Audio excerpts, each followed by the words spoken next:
بسم اللہ الرحمن الرحیم۔ السلام علیکم۔ بھارت نے جس طریقے سے ایران کی پیٹھ میں چھرا گھونپا ہے اور جس کا انکشاف اب ہو رہا ہے کہ کس طریقے سے وہاں پہ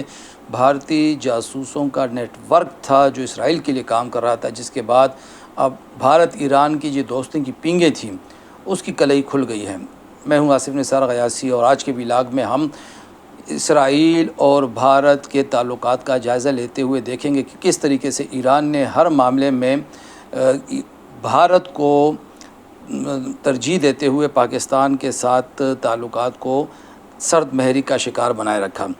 جس کا واضح ثبوت یہ ہے کہ جب مئی میں کشیدگی بڑھی پاکستان اور بھارت کے درمیان تو ایران پاکستان کے ساتھ کھڑا نہیں تھا، ایران غیر جانبدار تھا۔ ایران نے غیر جانبداری کا کردار اپنایا۔ اب بہت سارے لوگ یہ توقع کر رہے ہیں کہ پاکستان ایران کا ساتھ دے، پاکستان کو کسی بھی صورت میں اپنی موجودہ پوزیشن کو ترک نہیں کرنا چاہیے، کیونکہ اگر ایران کی پالیسی یہ ہے کہ سب سے پہلے ایران، تو پاکستان کی پالیسی یہ ہونی چاہیے کہ سب سے پہلے پاکستان۔ اب اگر جاسوسی نیٹ ورک کی بات کریں، جو تفصیلات سامنے آ رہی ہیں وہ بڑی حیران کن ہے، خطرناک بھی ہیں، کہ وہاں پہ 25 سالہ ایک جاسوسی نیٹ ورک موجود تھا، اور ہم نے یہ بھی دیکھا ہے ایران میں کہ کس طریقے سے موساد نے ایران میں گھس کے ایران کو خراب کیا ہے۔ ایک خاتون جاسوسہ کا ذکر آیا، ایک ایرانی جرنیل کا ذکر آیا، پورے کے پورے نیٹ ورک پکڑے جا رہے ہیں، ڈرون فیکٹریز پکڑی گئی ہیں، اسرائیل نے کیسے ڈرونز وہاں پہ بھجوائے، ڈرون بنائے جا رہے تھے۔ ایران میں اسرائیلی پراکسیز، یعنی یہ ایران کی انٹیلیجنس کی بدترین ناکامی، جس کا خمیازہ ایران آج بھگت رہا ہے۔ تو ایک جو اطلاعات ہیں ان کے مطابق جو 25 سالہ پرانا بھارتی جاسوسی نیٹ ورک تھا جو اسرائیل کے لیے کام کر رہا تھا، اور یہ جو جاسوسی نیٹ ورک ہے بھارت کا، یہ اب خدشہ یہ ہے کہ بھارت کے جو لاکھوں لوگ اس وقت خلیجی ممالک میں، عرب ممالک میں ہیں، ان میں سے زیادہ تر اسرائیلی جاسوسی نیٹ ورک کا حصہ بنے ہوئے ہیں،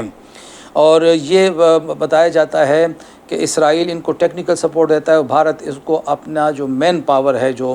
افرادی قوت ہے، وہ بھارت کی فراہم کی ہوئی ہوتی ہے، اور اس میں ڈیٹا سینٹرز، بندرگاہوں میں مداخلت، اور بھارت کی جو آئی ٹی کمپنیاں ہیں یہ ساری ملوث نکلی ہیں۔ کچھ عرصہ قبل آپ لوگوں نے سنا ہوگا، 24 مارچ کو اگر رواں سال کی بات کریں تو قطر میں ایک بھارتی انجینئر کو ڈیٹا چوری جاسوسی کے الزام میں پکڑا گیا تھا، اور اس سے بھی پیچھے جائیں تو اکتوبر 2023 میں 8 بھارتی بحری سابق افسران کو، بھارتی بحریہ کے سابق افسران جن کی تعداد 8 تھی، جو وہاں پر ایک کمپنی میں کام کر رہے تھے، ان کو جاسوسی کے الزام میں پکڑا گیا تھا۔ عدالت نے سزائے موت تک سنائی تھی،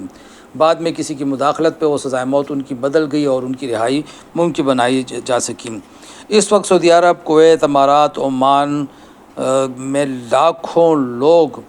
بھارتی کام کر رہے ہیں، اور جو کچھ ایران کے ساتھ ہوا، اس کے بعد ان عرب ممالک کو بھی ہوشیار ہو جانا چاہیے، ان کو وارن ہونا چاہیے کہ ان بھارتیوں میں سے ہزاروں کی تعداد میں نہیں تو کم از کم سینکڑوں کی تعداد میں اس وقت اسرائیلی جاسوسی نیٹ ورک کے ساتھ جڑے ہوں گے، موساد کے ایجنٹ بنے ہوں گے۔ پھر اگر ہم بات کریں پاک بھارت کی کشیدگی کی، آج ایران کے کچھ ہمدرد یہ پاکستان کو کہہ رہے ہیں کہ جی آپ ایران کا ساتھ دیں، لیکن کیا ایران نے مئی کی کشیدگی میں، 10 مئی کے معرکے میں پاکستان کا ساتھ دیا تھا؟ بالکل بھی نہیں دیا تھا۔ ایران غیر جانبدار رہا تھا، اس نے ہندوستان کو بھی کہا تھا لاڑے سے باز آ جاؤ، پاکستان کو بھی کہا تھا، پاکستان کا ساتھ ایران نے نہیں دیا تھا۔ تو آج پاکستان کو بھی غیر جانبدار رہنا چاہیے۔ ایران کے خلاف اسرائیل جو کچھ کر رہا ہے یہ انتہائی قابل مذمت ہے، اور ایران اس کا بھرپور جواب بھی دے رہا ہے۔ ایران جواب دینے کی پوزیشن میں ہے۔ امریکہ کے صدر کی طرف سے جو خبر آئی تھی کہ جی انہوں نے حملے کی منظوری دے دی ہے، اس کی بھی تردید آ گئی ہے۔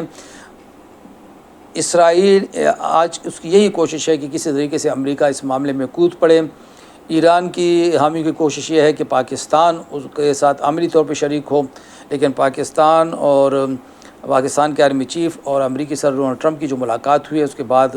ایسا لگتا ہے کہ دونوں ممالک کی غیر جانبداری فی الحال برقرار ہے، اور کوشش یہ کی جا رہی ہے کہ کوئی سفارتی حل نکل آئے۔ لیکن جو جاسوسی نیٹ ورک پکڑا گیا ہے اس نے بہت سو کے کان کھڑے کر دیے ہیں، اور بہت سو کو، بہت عرب ممالک کو سوچنا چاہیے کہ لاکھوں جو بھارتی باشندے ہیں وہ ان کے لیے کس قدر سیکیورٹی رسک بنے ہوئے ہیں۔ خدا حافظ۔